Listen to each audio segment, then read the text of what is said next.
Hello student, in this video we have discussed about the lipid metabolism.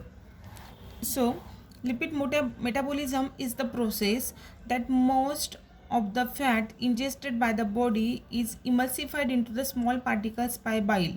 Okay so lipid metabolism क्या होता है? ये एक process है जिसमें जो फैट रहता है इंजेस्टेड बाय द बॉडी, जो बॉडी फैट इंजेस्ट करता है is emulsified into the small particle by bile. वो जो फैट है उसे क्या करते हैं, जो बॉडी में इंजेस्ट किया हुआ फैट है उसको इमल्सिफाइड करते हैं स्मॉल पार्टिकल में. किसके थ्रू? बाइल के through. Okay and then the lipase secreted by the pancreas.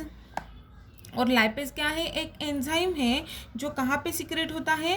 Pancreas में सिक्रेट होता है.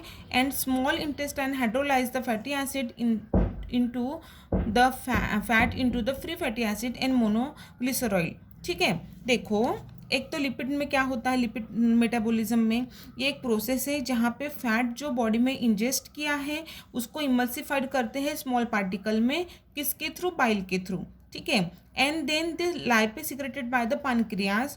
जो लाइपेज एंजाइम है जो पैनक्रिया में क्या होता है? सिक्रेट होता है. And the small intestine hydrolyse the fatty acids. और स्मॉल इंटेस्टाइन क्या करते हैं? फैटी एसिड को हाइड्रोलाइज करते हैं इन द फैट में into free fatty acid and monoglycerides के फॉर्म में.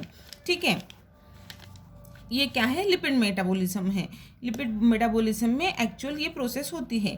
ठीक है, a small amount of the fatty acid is completely hydrolysed into the glycerol and fatty acid.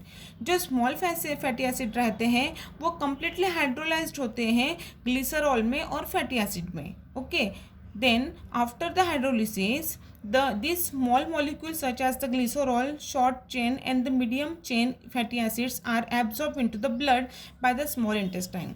देखो आफ्टर हाइड्रोलिसिस होने के बाद क्या होता है?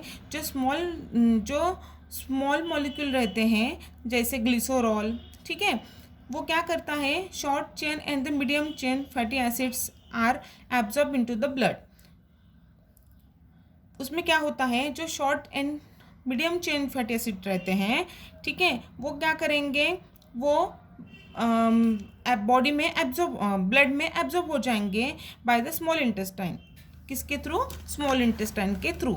And after the absorption of the monoglycerides and long the chain fatty acids, triglycerides will be resynthesised in the small intestine. फिर वो तो एब्जॉर्प्शन हो गया, पहले हाइड्रोलिसिस हो गया फिर एब्जॉर्प्शन हो गया.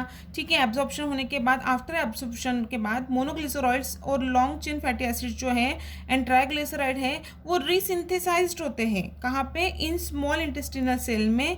And along with the phospholipids, cholesterol and protein to form the chylomicron which will enter the blood circulation from the lymphatic system. देखो अभी हाइड्रोलिसिस हो गया, फिर फिर एब्जॉर्प्शन हो गया, अभी रीसिंथेसिस हो गया. ठीक है, अलॉन्ग विद द फॉस्फोलिपिड के साथ. फिर क्या होगा? Cholesterol and protein to form the chylomicron which will enters the blood circulation. वो ब्लड सर्कुलेशन में जाएंगे from the lymphatic system. Lymphatic system जहाँ पे क्या रहते हैं? पूरे नर्व्स रहते हैं, लिम्फेटिक नर्व्स रहते हैं, वहाँ पे लिम्फेटिक सिस्टम में जाएंगे. फिर the liver and the pancreas are most important sites for the lipid metabolism. Lipid metabolism की मोस्ट इंपॉर्टेंट साइट पूछी जाएंगी तो वो कौन सी है? वो लिवर है एंड पैनक्रियाज है. Okay, so the liver and pancreas में क्या होगा? लिवर और पैनक्रियाज में लिपिड मेटाबॉलिज्म होगा and plays an important role in the process of lipid digestion, synthesis, decomposition and the transfer. फिर ये सब प्रोसेस के बाद वो लिवर एंड पैनक्रियाज में जाएगा. फिर वहाँ पे क्या होगा? लिपिड मेटाबॉलिज्म होगा. मतलब वहाँ पे क्या होगा? डाइजेशन होगा, सिंथेसिस होगा, डिकम्पोजिशन होगा एंड ट्रांसपोर्ट होगा. This is all about the process of the lipid metabolism. Okay, so thank you.